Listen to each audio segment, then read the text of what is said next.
So this is the, you're hearing all of the testing of the U.S. Beach Soccer National Championship. Sitting in on this first game is myself, Tygo Sullivan, one of the directors of this tournament, with a very special guest today, Frances Farberoff, the head women's coach for the U.S. national team, as well as the assistant coach for the men's national team, and former captain and two or three-time CONCACAF, four-time CONCACAF champion. Three-time player, captain, national team of the U.S. So we're quite pleased to have Frances. Frances, I hear you barely made your flight today and got here just in time for our little kickoff here. Yeah, I'm excited to be here. As I see a lot of high-level competition in the women's side. I see you have a national team in Bahamas. You have the top players from the English national team, the U.S. national team, so it looks like it's going to be an exciting tournament. Yeah, and included in that, we also have the Dutch national team starting goalkeeper, as well as one of the Mexican national team players. Women's? Yeah, women's. Wow. So awesome. I think it's fair to say that this is the biggest group of highest level women to ever get together in the United States. We also have Virginia Beach here representing HRSC, which is quite a pleasure to have them here as well. We're getting ready to go here.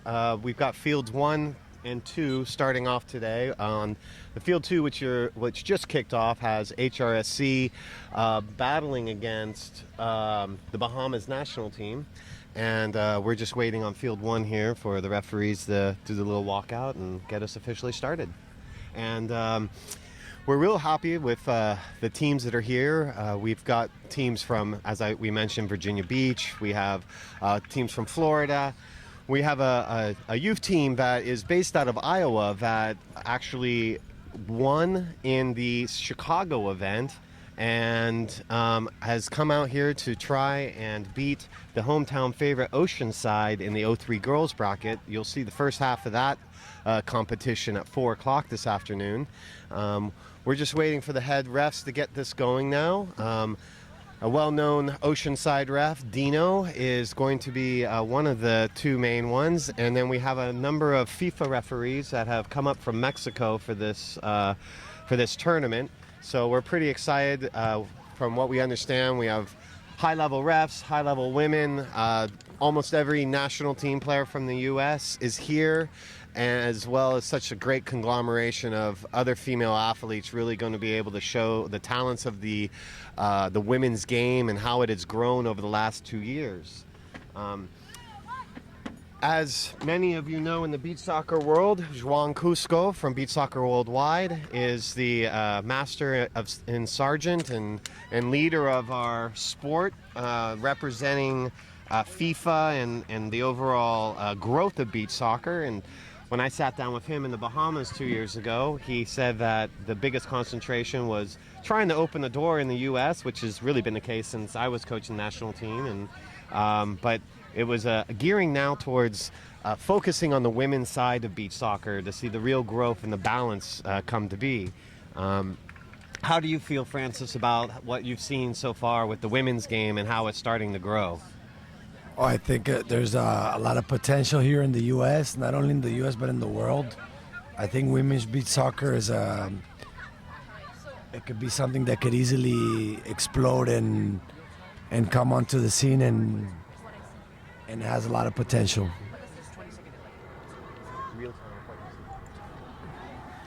So like I said, I think there's a lot of potential in women's beach soccer.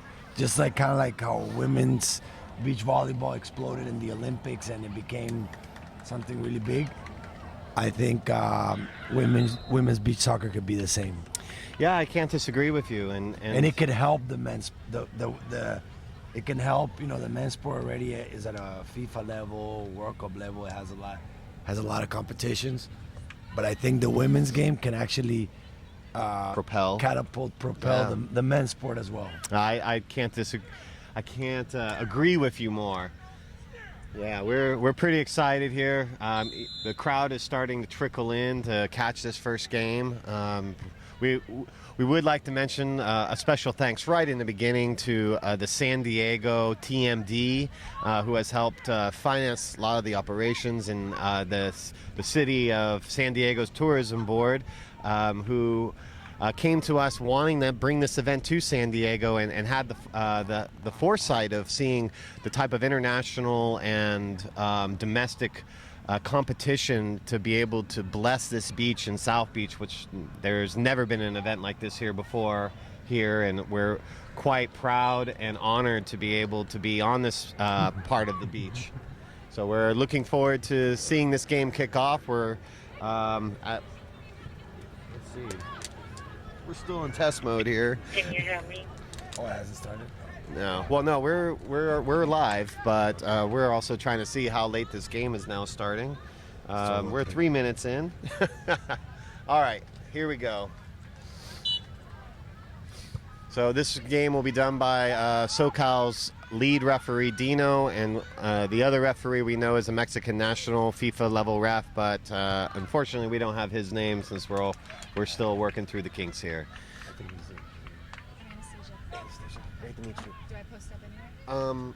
Go to the tent, ask for Luis, and you can there's a tent for you already. Okay. All right, here we go.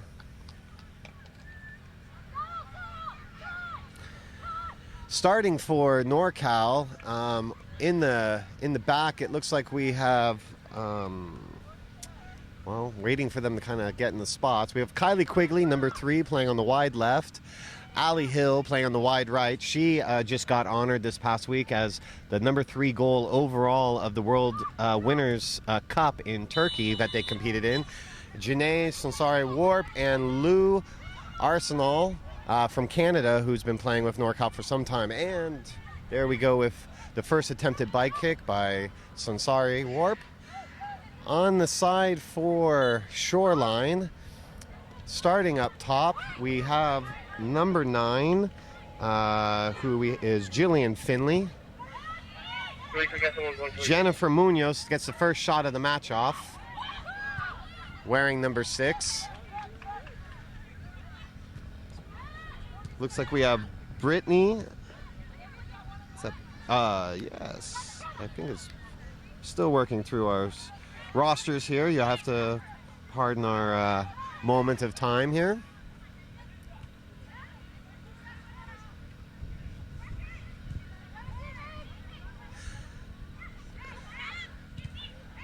Quigley with the shot and block. Bethany Haynes is stepping up to the ball. Just misses. Lou pulls it back. Looks like NorCal is trying to keep the pace of the game, but slow. Lou is has the ball taken away, but then fouls, giving Haynes a free kick.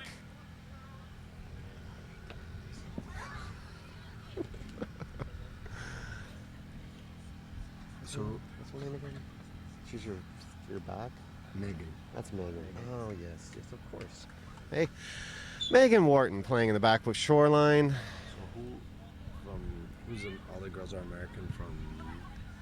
All the girls from from Shoreline NorCal, right now. NorCal. All the girls are all actually, number 13 is a Canadian national. Okay. She's from New Brunswick, Okay. Canada. Number 10's American. Yes. Number 10, actually, Ali Hall is the one that scored the 3rd best goal of the tournament in Turkey. Oh, nice. She just got that honor this week by Beach Soccer Worldwide. Good ball. Lou's quite a formidable player. She's a very solid defender.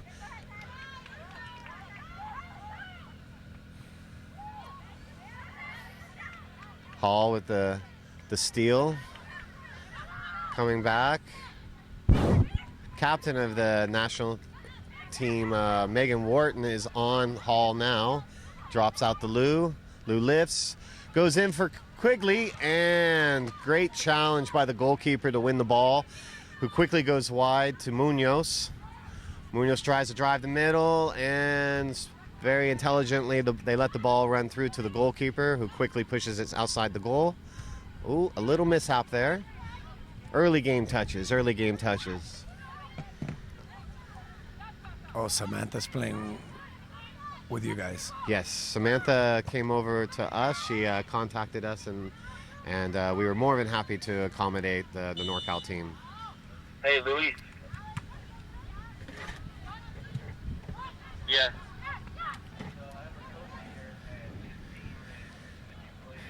Working out the kinks. Yeah. Bethany Haynes steps up for the free kick. Is that Bethany? Yeah. Oh, and she sends that ball over the back netting. Again, we're early on, so everyone's trying to find their feet and get their touch. Paxton Scott steps on the field with a vengeance. Oh, and Samantha Whitteman, who's the golden boot of the U.S. national team at this moment in time. I believe she's got the record right now for most goals on the national team. She was the leading goal scorer in the qualifiers for the World Beach Games in Qatar. In El Salvador. In El Salvador, Yeah, yes, she was that's the right. leading goal scorer of the tournament. Golden boot of the entire qualifying event that saw them face their first true international competition. And an unfortunate back pass by Jillian Finley that's created the first corner kick of the event. We expect to see some mistakes early on in these games as everyone tries to get used to the ball and the conditions and just getting the kind of kinks out. Oh, Goal. Shot on goal and scored by number 10. Clark. Molly Clark, one of the top players for the English national team. These girls are no stranger to her as she faced off against them as she played with Zvedva from Russia during the World Winners' Cup. She was quite a formidable opponent then, and now she's opened up the scoring of the U.S. Beach Soccer National Championships first women's game. Yeah, she had a really good tournament in Qatar. They were runner-ups. They lost in the finals to Spain. Yeah, the English national team over the last several years has, when they have the financing that they need, they've been one of the top teams every single time. They've been together. I was talking to their coach. They've been together for 7 years. That's amazing. Yeah. That is some great experience and chemistry that's able to be built. Ball is won. Up. Sam gets a shot off. Whitteman. I'm so used to saying first names all the time, I have to now get professional and start using last names. Where's the other goalkeeper from NORCAL? She's not here. The other goalkeeper from NorCal ended up getting a contract playing in the first division in Israel. Oh, wow. So she ended up having to pack her bags and To play outdoor. To play outdoor, yes. Oh, awesome. When she joined us at the World Winners' Cup in Turkey, she actually came straight down from her team at the end of the season in Sweden, came down here and had planned on being here for this event to play with NorCal, and by being graced and contacted by a club in Israel that sought her out, she's now She's playing there. pro, first division. in Playing Israel. pro, yeah. It's good. So stepping up to the free kick here. So can Whitteman. you tell us a little bit about the brackets in the women's pro division? Oh, goal scored near post by Whitteman, drawing the game even 1-1. NorCal and Shoreline doing what they do best, playing goal for goal. In regards to The bracketing of the pro division. of the women's. Yeah, the women's pro division. Okay, so the bracketing of the women's division is a 4-team bracket. We have the NorCal women's team and Shoreline, who are watching here. And then we have HRSC, which Elite, which is representing the Virginia Beach. As we all know, in the beach soccer world, they have the largest beach soccer tournament and festival in the world. And we're quite honored to be able to have them representing their women's club, which is a fairly new endeavor out there. They've got great leadership. Then Luis Escobar, known for his education of beach soccer coaches, as well as being well known throughout the world from his endeavors in Hungary and Brazil as a Botafogo coach, is coaching now both the men's and women's of Bahamas, and their project is trying to get themselves out and about playing high-level competitions like this. In addition to that, Each women's team will be playing an exhibition match this weekend. Those matches will take place tomorrow, Saturday morning, against some of the youth teams that are here that unfortunately had, well, to be perfectly honest, high school coaches lied to them and threatened them not to play in this event. So with that said, and plane tickets bought, we have a competition set for those teams that includes them being able to play against each one of these fantastic women's national teams to kind of see where they are and what they're going to have to raise to be able to play at this sort of level. So there's 4 teams in the pro division right now. Correct, for the women.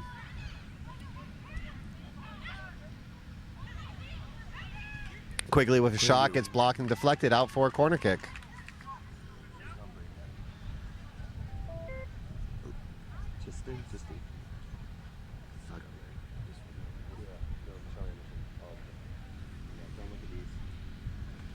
Got it.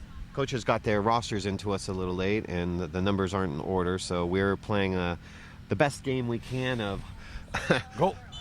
finding Waldo on the sheet. Michelle Anderson, that plays for NORCAL, was actually the first player recruited when the team was started from a co-ed team that she's been playing with for over 10 years. She's been the most prolific goal scorer on the female side of co-ed. Recently became a mother. Sansari Warp back to the goalkeeper, playing into Kiara. Kiara gets a shot off. Doesn't quite make the connection. Goalkeeper changes for the counterattack to Clark. Clark has a miscue and draws the ball out of bounds. Amaral plays in and to the other goalkeeper. Intelligently. Oh! Kiara has it right in front of goal after a miscue and doesn't quite get the shot off. Katie James, another well-known English player wearing number 2, just gave it to the keeper, who then plays it into Clark. Clark looks like she's trying to get the ball up for, spins, shot, blocked by Aramal. Sansari Warp draws it out, Whittam in position to shoot, draws it across, Quigley. Just a little bit off on that pass. Good save by Christy. Yeah, Christy, which is one of the U.S. national team goalies. Oh, fantastic. Yes, that's correct. So, Miss Yount. Yeah, I see here from the team that went to Qatar, there's 8 players here from the national team playing. And how many total players went? There were 10 players went. All right. And the other goalkeeper is, unfortunately, the other goalkeeper is actually, she will be here, but unfortunately the women's team that she was playing with folded very late on, and she'll be getting a lot of experience playing for a local co-ed team. She'll get her practice in, but not in the women's division that she had hoped. Christie draws the ball forward, battle in the back. Ooh, foul on Hall. Munoz looks like she got a little testy. She's going, what did I do? What did I do?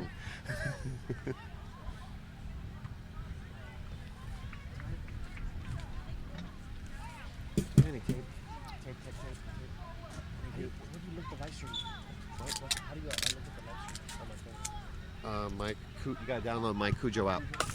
So anyone hearing this has already got the My Cujo app, but if you don't, just for giggles, you download the My Cujo app and then look up Pro Am Beach Soccer, and you'll find the opportunity to watch it there. And we end the first period. The score tied 1-1. A few miscues, a few bad touches, a few brilliant touches, and the teams are just starting to warm up. Yeah, but this looks like the 2 top teams right now in the tournament, the stronger teams. Yeah, we kind of figured that was the case. We wanted to make sure that we got them early together to get out whatever build-up. They have a lot of history with each other. There's a real high rivalry between this Southern California and Northern California.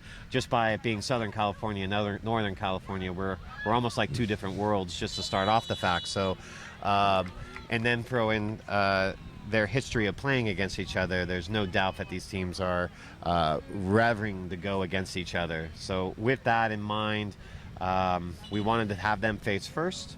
and then with the idea that they may be the teams facing each other in the So final. they'll play round robin plus a friendly. They'll and play then semis and final. They'll play their first 2 games of the round robin. Then they'll play 2 exhibition games tomorrow morning, and then they'll play the final game of their group play tomorrow. At that point, unlike most events, we won't just take the top 2 teams. We will then see them 1 through 4 based on points on the way they finish, and everyone gets a second chance to get to the final. They get to play a lot of games then, basically. Yes, yeah, that's the point. If people are going to be traveling this far, we want to be able to accommodate the type of event that gives everyone the opportunity to walk away not feeling that they had every opportunity to get to the final or to get as many games in as they can. And what are the plans for next season, Tyke? The plans for this U.S. championship. Well, I mean, we continue to be in a situation of trying to consider ourselves Switzerland. We want to draw in all of the other tournaments in the country to be able to make this a better championship. This is an event that we are not trying to make money at. We all have our own tournaments where we're making money. But then when we are able to come together in a situation like this and bring the entire U.S. community together, it's only going to make the sport rise. And we have to kind of look at the fact that if we have more teams, then we can build out our stadium bigger. We can have more cash prizes, maybe even have cash prize for co-ed to bring that into the So your idea is to make this an annual event? Oh, absolutely. Here in San Diego? Or for this year and next year, we're contracted. The city has agreed to do it. I mean, in the same season, like in December? To be honest, we will most likely be changing our date to early November next year to avoid high school soccer, where we already mentioned the fact that for high the school, youth, it was a for the conflict. youth. Yeah, because at the end of the day, this whole model is based on youth paying for the adults. Got it. Which is kind of the opposite of normal, where adults and are this always has there's a cash prize for the top for the pro division or for the men's and the women's Prime. division. They have equal cash prizes, which That's pretty good. from what we understand, there's never been a cash prize domestically in the U.S. For women of this height. This actually matches the cash prize that FIFA offered at the World Winners' Cup for the best teams in the world for the women. What is the cash prize, if you don't mind me It's a asking? $10,000 purse. So first place gets $5,000, second is $2,500, third is $1,500, and fourth gets $1,000. And Ali Hall gets a shot on goal. Up, and Paxton Scott raises her hands to the back and gets Bethany a free kick from distance. That's pretty good. Well, it's kind of the goal. At the end of the day, we're buying into the fact that this is the age of equality between the men and the women, and I don't think it's a situation where we're gonna do anyone wrong by being able to raise both sports at the same time. And at one time, maybe the women's game is going to be more popular, and another time, which is probably now, the men's game is more popular. But as we were discussing earlier with beach volleyball and other sports, the women's game, especially in a situation where you're being able to see such athleticism from the female athletes in the sand, it's only going to raise more curiosity. Quigley and Yount once again encounter each other in 50-50 situation in the goal mouth. Yount continues to have the extra step to get onto the goal, to the ball, I mean.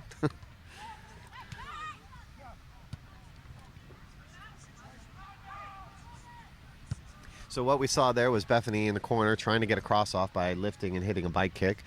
She unfortunately got a little bit of a bad touch. Ooh, looking for the through ball to Quigley. Quigley's looking to hit the bread and butter play, and Yount once again comes up with a great save, but contact with Hall leaves her on the ground for a minute. Looks like she got the wind knocked out of her. We'll be here for just a minute and see how quickly she's able to recover. Well, she's laughing, so she's in good shape. She's already had a few bumps and bruises so far in this game, with 3 or 4 different collisions with NORCAL players trying to get that extra step in there quicker.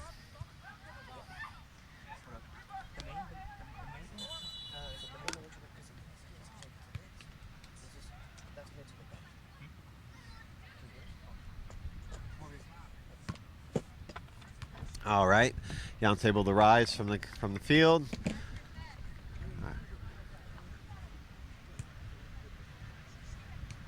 Ball's going to be placed at midfield and given back to Shoreline, we presume.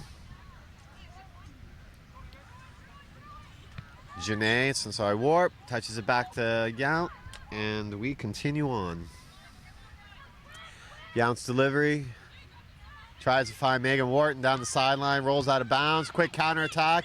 Sansari, over the head pass and shot by Hall. She's known for those one-touch shots going the goal. It's a great strike by her, just missing wide of the post. Yount looks for the short one to Wharton. Wharton lifts. A little bad touch by Lauren. By Miss Leslie. Lauren Leslie wearing number 7. Putting pressure on the goalkeeper. Quigley, missed touch. Wharton gets the ball. Finds Leslie again. Leslie's in position. Pulls it back for safety. Wharton with the ball. Takes a poke at goal. Keeper's relaxed. Ooh. Look, miscues right to the sideline. This is where Leslie's dangerous. Didn't quite get enough of it. Leslie's actually quite stepped up for you during the last couple games as well. She's always had great speed and tenacity, but she's found that goal strike very nice. She's a very good player. She hits the ball really well. She can throw bikes, and she's very fast. She can dribble really fast on the sand. Yeah, we were honored to have her play with us early on in her career when we played down in Long Beach. Helped inspire her to continue going. Felipe, her coach, has done a great job at keeping her motivated as well. As she wins the ball, Finley, lots of pressure on the back, but back to Yount, who looks at counter to Wharton, who pushes it back to Sansari Warp, who's playing with tenacity and speed. Up. Almost splits the two defenders in the back, Munoz and Wharton. Recovers and takes a little bit of a strike on goal. No problem for Yount, who recovers it and is looking for her service. She must watch her count. She got up to 4 count on that one. For those of you who don't know, if you get to a 5 count, they get a free kick from half field. Free whack at you. Half field being 20 yards away. You're just outside the penalty box. So that's why we have such high scoring in beach soccer.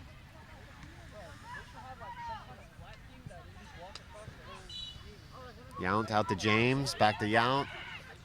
Long service. Good ball. Long service was played in the Becky Barron. Becky Barron, also an English national team player.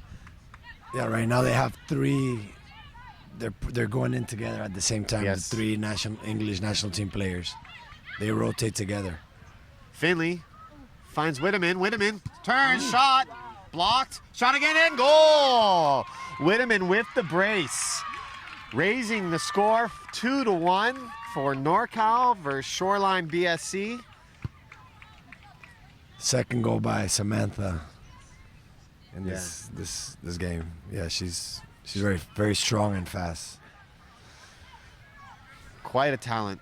And having never played beach soccer until maybe 6 months ago, correct?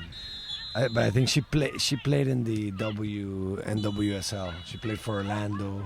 Ah, yes, yeah. Former professional player. Yeah. Clark comes up with a scissor kick. Doesn't quite beat the defender for NORCAL.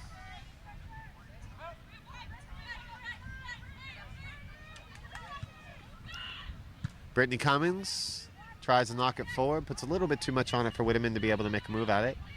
Clark in the back, sends it forward, finding Barron on the back end, who can't quite get to it to keep it in bounds.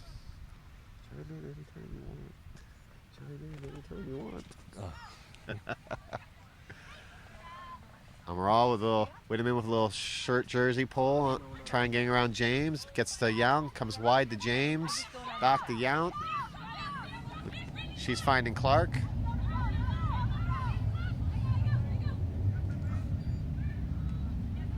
I think it's a great stage for these women to be here and very high level. This player Clark is one of the top players in the world. Whitman with another shot that goes Whitman wide. as well. So I think it's a good, and having a national team here, having Bahamas, I think it's going to be a great tournament. It's just the beginning.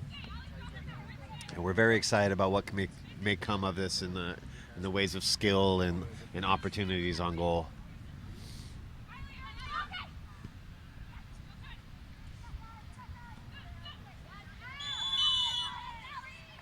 So Savannah Berry tries to turn the ball, loses it, then fouls Ali Hall. Ali Hall can be very dangerous from this distance. But at this level, she's also from San Francisco.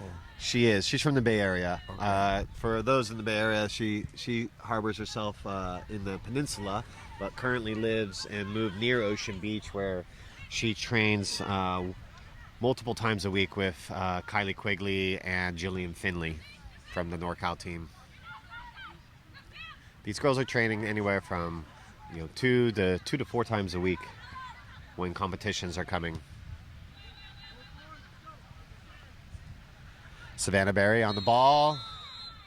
Referee doesn't call a foul. Whitman has the ball, plays it back to goalkeeper Amaral, who tries to counter, doesn't quite get enough on it, and Clark just pokes it out of bounds for safety. Yeah, you'll see that Clark, every time she has an opportunity, she likes to, she starts out of the back. She likes to shoot from a distance. Quigley with a ball just missing the outside post on the header. Clark is quite an exceptional player. Watching her play with the Russian team was quite a joy, except when she was playing against us, of course. Which was twice. The rich, as they say, the rich get richer. The Russian team in World Winners' Cup, they're the #1 rated team in the world for clubs. NORCAL had 2 chances at them and lost to them in PKs and lost to them in overtime. And tell us a little bit about the World Winners, the female competition. How was your experience? This was the first one, right? Yeah, this was the first World Winners Cup. How was the experience? What do you think went well? What do you think could have gone differently? How do you see this event? Because it's going to be a world yearly event right now, right? It is. And I think that being a first-year event, as this is, and all other first-year events are, you have things free kick for NORCAL.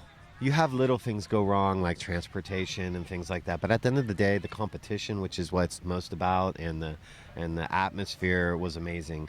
Our hosts from Alanya were absolutely splendid. They did everything they could to make it a good experience for the players. They built a good stadium that continued to get better as the weekend went on. For NORCAL being able to be part of this event, and U.S. Soccer Federation recognizing us to be able to represent the U.S. in this event, it was amazing to be able to face Grembach from Poland, who's one of the top. And I'll go back to that in a minute as Michelle Anderson looks to finish her free kick, and comes up with an amazing save, denying Anderson.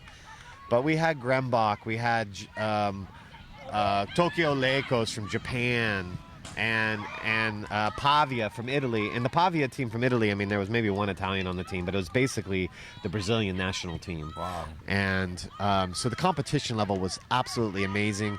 What was so great for these girls from NORCAL to be able to experience was to see that they were right there. To take on the #1 team in the world and go to overtime both times, and in both situations really having the chance to win. For our girls. Wow. Our girls had a chance to win both games, and we're really unlucky to a very interesting and unspeakable level to not win either one of those games. Well, So- maybe it could be experienced. Those girls have been playing longer, and Absolutely. and that's what at the end of the day. Absolutely. It was a majority of... Quigley gets a good turn. Megan Wharton protects the ball for Yount to pick it up. Barron seems to have a little sand in her eye. Anderson, good defensive effort, goes to Sansari Warp, and holding on for the end of the period. Yep. Second period ends with Whitteman getting a brace and creating a lead for NORCAL 2-1 over Shoreline Beach Soccer Club. It's a pretty even game, even though they had an opportunity to go up NorCal right now with the free kick. But, Shoreline has their chances too, so it's a pretty even game right now. It's going to be tight all the way, I'm sure. In the past, these teams, the last time these teams faced each other, it was a different scenario. It was almost 2 years ago, but they last faced each other in Trinidad Tobago in the final for their championship. On that day, Shoreline Beach Soccer Club had the experience and the calls all go their way to really put they won the NORCAL. tournament. Oh yeah, Shoreline took the tournament away with little problem from the NORCAL women at that point. That was the first time NORCAL women had ever played anything internationally. But there were other factors that led to it, and at the end of the day, Shoreline was the better team. They showed their moxie, and to be honest, that game actually had a lot of the inspiration which catapulted many of the girls in NORCAL to push themselves, train on their own without any other coach like myself or anyone pushing them. Luisa Meza, who's now on the sideline coaching for NORCAL, she hurt her ACL earlier this year and missed her chance to be with the national team. But what she was able to do was connect with Modger and play for Sporting in Portugal and brought Sansari Warp out there. So we were getting women with international experience even before we were able to create a national team. Well, I think it's great that we're able to do this. I think right now you could tell that the NORCAL team has more chemistry. Like they've been going to that tournament in Turkey and training together as a team. You could see that they're looking more as a team right now. They have a little bit more chemistry on the field. I think Shoreline has a lot of good players, has more experienced players, but maybe doesn't have the same chemistry that you see right now with the NORCAL team. I think they're looking more together as a team. I mean, the combinations, moving the ball, but the other team has players that can score at any moment, like Lauren, like Clark. So I think it's going to be a good third period right now. Absolutely, and I think you hit the nail on the head with that description as well in regards to the chemistry. The Shoreline team based here in SoCal, I mean, we're looking at a fair number of their players being international players coming in and joining kind of on the weekend, whereas NORCAL... Well, you have Megan, she's the captain of our national team. She's from Ohio. Right. But it's, they're adding quality players. I think also the difference maker has been Samantha, she's not originally from the NORCAL team. She's coming as a guest. Yes. This is her first tournament with you guys, right? Absolutely. So I think she's the one making the difference right now in this game. I think so, and but from the standpoint of all the other combinations, I think it also comes from being able to train together, more often. And Whitteman has played with both Sansari Warp and Quigley recently with the national team, so they probably have some built-in chemistry already. Yep. There comes Quigley. Oh, great first effort to start the third period. Starting the third period, we have Megan Warden, Jennifer Munoz, Brittany Haynes, and Lauren Leslie. Lauren, now. Here comes Lauren. She's very dangerous. 1v1. Oh, she's in her position. Oh, and Quigley does the safe thing and kicks the ball out of bounds away from the dangerous bite kick of Lauren Leslie. Brittany pokes it towards goal. Doesn't quite get enough on it. Amaral gets outside the penalty box. Oh, her feet continue to... they did a goalkeeper change. Goalkeeper change on the NORCAL team. They brought in their second keeper. That's the Dutch keeper.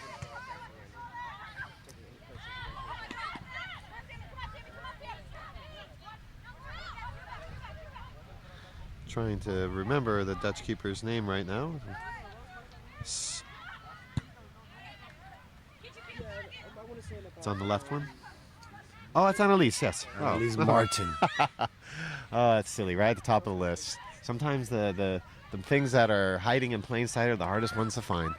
Annalise Martin has been rated the #1 goalkeeper in all of Europe on more than one occasion, from what I understand. So she's got quite a great amount of experience to bring out. Amaral looking frustrated after poking the ball out of bounds, but no harm, no foul. Wharton got a piece of it, and they maintain possession.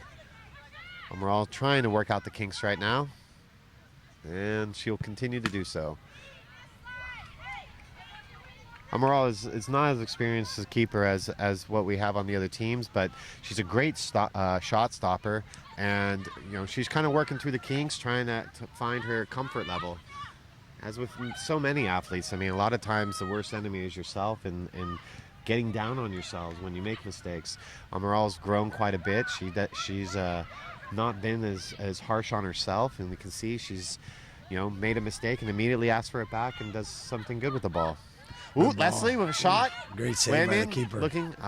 Great job. Good combination between Jennifer and Lauren. Good play. Amaral gets the Whitteman shot, and great save. Great save by Martine. I'll have to get the correct Dutch pronunciation so I don't. Not sure how that goes. Yeah, with the J, with a little J there. I know it's Annalise. If it's not, then she can beat me up later. In the Quigley up front. Ooh, exposes the ball to Munoz, who pushes forward. Sorry, Warp. Composure on the ball, looking to take a shot at it. Annalise gets the ball for Shoreline and goal. And service comes forward. She's looking for Leslie to get on her high horse. Leslie drives across, but blocked by corner Whitteman. Kick for Shoreline. The first goal was in a corner kick as well. Yeah. One thing that I see from us American players compared to the other beach soccer players around the world is that it's hard for us, like other teams, how they dive. Yes. And you see it in international competitions how they know how to get the fouls. This is something that we need to get better at. Yes. I don't know if we want to start this conversation because I'm a little bit jaded by the whole thing. We had that situation in Turkey a lot. We clearly don't know how to dive. We have because it's something of the game. It is. Now, is that a mistake of the game to have it as part of it, or is it part of the players to be taking advantage of it? It's interesting as you mentioned that in Turkey. Well, in the men's World Cup right now, I think there was some good referees that didn't permit it. That they were letting the game go, a lot of diving, and they would allow it, but then other ones were not as consistent. Right. So, do you think that's based on their experience level with the game? Also, just like the players need more experience, sometimes the refs need more experience as well. Yes. And it's hard because they got to make a decision on the spot, and sometimes it could look like it's a foul, but it's not. Sometimes the player that has the ball initiates the contact and dives. So maybe for where the ref is, it looks like a foul. Anderson wins a free kick from Bethany Haynes. She's going to get a second chance. And if you look at, I don't know if you watched the game between Paraguay and Switzerland. No, I did not have the opportunity. That was I was getting ready for this. It was the game was very close, and there were two calls where, like, especially the one of the goals from Switzerland, that it was a goal. The goalie and the player went for a 50-50. They called the foul against. Oh, nice goal. Amazing shot by Michelle Anderson from distance, beating top goalkeeper Annalise on the post, driving the score now for NORCAL, 3-1 advantage. This is actually a surprise. But at any time in beach soccer, a team can come back immediately. Well, I think what's hurting Shoreline is again, the NORCAL team practices together and has more chemistry together. Shoreline just has to get that chemistry, and I think they will grow as they play more games in this tournament. They'll grow. And that's one of the reasons why we put the brackets the way they are, with guaranteed semifinals, so everyone gets a second chance to get back at the team that might have got them early on. So yeah, we're excited. No matter what this result is, there's a good chance these teams will see each other again. But as HRSC and Bahamas have finished up on the other side, we'll get you that score in just a minute. I think they'll have something to say about that. Yeah. I believe everybody here believes that they're gonna be in the final. Everyone has that talent, that amount of talent on their teams. But going back to your question about the fouls, I think there could be something where if a player dives, they should get a card when it's very obvious the diving, because that would help, make it more fair, so you don't have. So if a player dives, it's very obvious that he dove. You need to card that player. And I can't agree with you more. I think the thing that upset me the most, shot on goal from Clark from distance. The thing that upset me the most about Alanya, and it had nothing to do with the tournament or the competition. It was the officiating, but that's such a generic way of saying that you don't like it. Everyone's going to complain about the referees. As a tournament director, your tournament is almost determined by the calls that referees make, so you want them to be well. But the thing that sticks out from that event was that there was not one yellow card for diving in the female competition, whereas multitudes of goals were, as you mentioned, it's part of the game. And if you're not going to card a player or warn them, then it just leaves it open for more players to take advantage of the situation. Great shot. Oh, what just a save wide by the keeper. Lou. Yes, amazing The Danish save. keeper. A second good save by her. So the Bahamas Shoreline game is over. Just finished. Well, we have a surprise on field number 2. HRSC came in and just beat the Bahamas national team 5-1. So our girls from the East Coast taking on the Bahamas, coming in to get the experience of playing against these American girls. Started out with a boom. Well, they're a pretty good team. This year they won the Virginia Beach tournament. In the women's division, they beat actually Shoreline. Oh, they did in the They final. beat the final, yeah. Oh, fantastic. I watched it. It was a pretty good game, actually. So they'll get a little rematch It looks like. in a little bit. I think that's going to be their next game. Quigley doesn't quite keep the ball under control. Clark with turn, but Lou with great defending, but gets it taken. Haynes, goal! Upper V.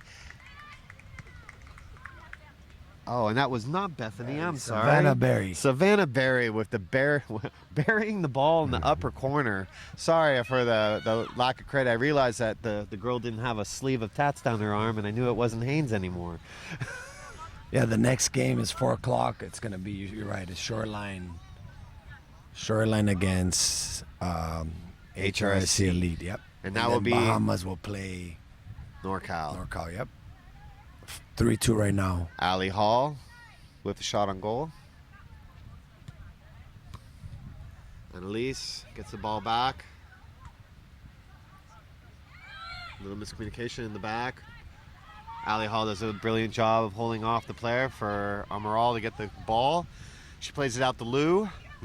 Lou faces off against Clark. That happened just a few times in Turkey. Cleared out by Amaral. Katie James plays it back to Annalise. Clark off the post. What a play. And it's now they're starting to get a little more chemistry with the keepers and the throws, and I think you can see how dangerous Clark can be. Absolutely. Quigley with a little outside the foot touch.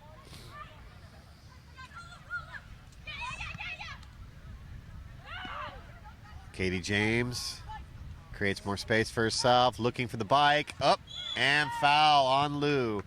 Now remember, folks, when a player is able to control the ball and lift it within the zone, like between the areas of her hips, above their head, the defender cannot touch them at any point in time once that ball is up there, as it's lifted, as she goes for the bike, or even for the follow-through, because if you do, it results in a free kick with no wall, which now Amaral for NORCAL is facing against a very formidable shooter, Katie James from England. Oh, And we have a tied game. We have a tied game. It took an unfortunate bounce with Amaral touching the ball in the direction of her own net. That's a very unfortunate, difficult ball to defend. And that's what's so exciting about beach soccer. The game was 3-1. NORCAL was dominating. It seemed like they were going to get away with the win. And like this, in 1 minute, they came back and tied the game. The NORCAL team, the Shoreline team. Yeah, as we talked about, we knew that might happen, and there we go. Deflection. Deflection, I believe, off Katie James, giving NorCal a corner. And if the game ends right now, we'll go to overtime because there's no ties. So no ties, correct. We'll go to a 3-minute overtime. And that might affect because the points are different as well. If you win in overtime, it's not the same as winning in regular time or penalties. Anderson with the steal. Whitman facing. Deflection. Goal! Hat trick hero. Samantha Whitman coming up with the 4th goal for NorCal. Impossible to defend on that. That deflection just popped up over Annalise, who just could not get her fingers to the ball. Yes, if this game does end in a tie, it will go to overtime. A win in overtime, you only get 2 points. And with that, the final shot of the game, Whitman takes the game in hand for NorCal, giving a final score of 4-3. 4-3 for NorCal, the first win. What a way to start the competition. Right now we have HRSC Elite at top of the group, goal differential. They got +4. Second place we've got NorCal with a +1. Then we have Then we have Shoreline with a -1. No points in -1, followed by the Bahamas national team at -4. Well, fantastic. That was a great way to open the competition. We're quite honored to have you here, Francis, representing the U.S. Soccer Federation for the women and even the men. Your insights are golden and much appreciated. We hope to have you here many more times this weekend, but we know you're going to, obviously have other things to do at the moment. Well, thank you very much. I'm happy to be here. Good luck in the tournament, and hope to see this tournament growing every year more and more. Oh, well, we'll have to get our satellite events out in Florida and Atlantic City, Chicago, Singer Island in Florida, Pompano Beach. All the events need to grow, and we need to actually help the other organizations that have tournaments that aren't represented in this tournament to help them grow. That's part of what this whole idea is about, is promoting all of our events to help the sport grow and trying to eliminate our egos and think about the sport and what's going to be best for the players and the sport and for everyone to be able to be on that ship that's rising with the tide. Perfect. All right. Thank you very much. That concludes this game. Next coming up will be a co-ed competition. Thank you. Bye-bye.